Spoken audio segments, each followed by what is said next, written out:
Dr. King, whom we honor on this day, a modern-day prophet of God, stated he desired his legacy to remember him as a drum major for justice. Dr. King also said, on some positions, cowardice asks the question, is it safe?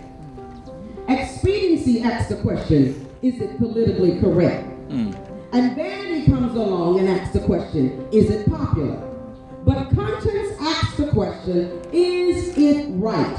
And there comes a time, my brothers and my sisters, and we are living in that time, when one must take a position that is neither safe, nor politically correct, nor popular, but he must do it because consciousness tells him it is right.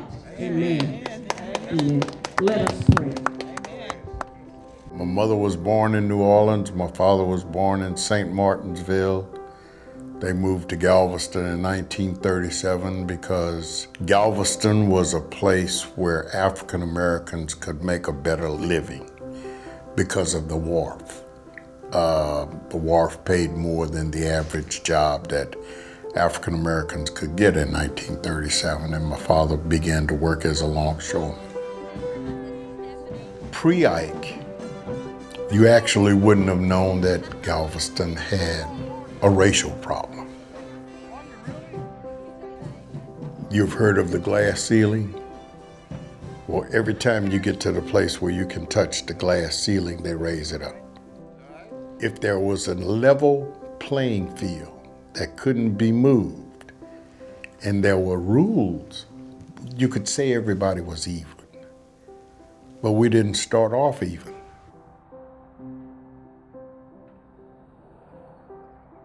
The year before Ike, there was another storm called Rita. They called for an evacuation of the island.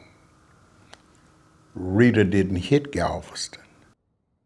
This gave people the idea that I ain't running from no storm.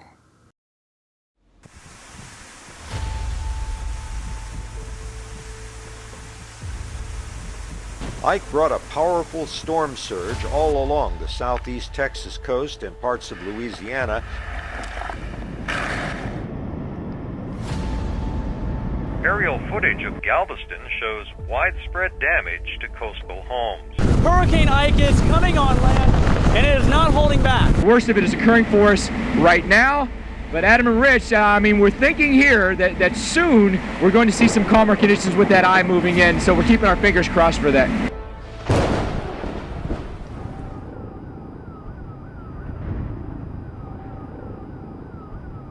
75% of the island was flooded.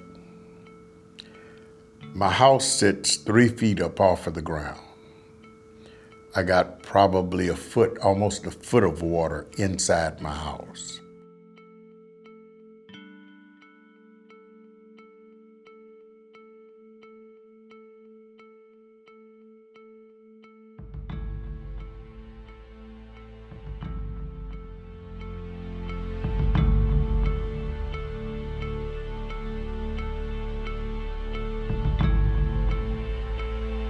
Everybody was on a level playing field because we all were devastated by Hurricane Ike.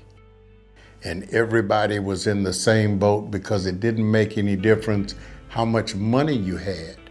You couldn't buy groceries, you couldn't buy gas, you couldn't flush your toilet.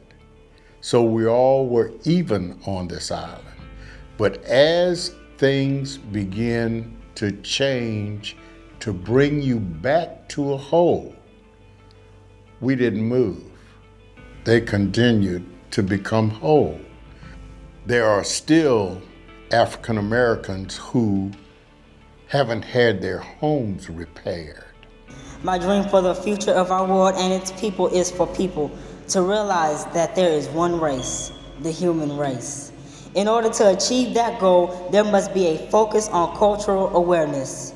This awareness must be framed at the community level, transported nationally, and encompassed globally. You're there, we understand what you're fighting for, but we want you to understand the way we're going to get it is that we're going to have to remove some of these people, see, here goes my political side, out of office that are not doing what we need to do for all of us, for the rights of people, for the poor.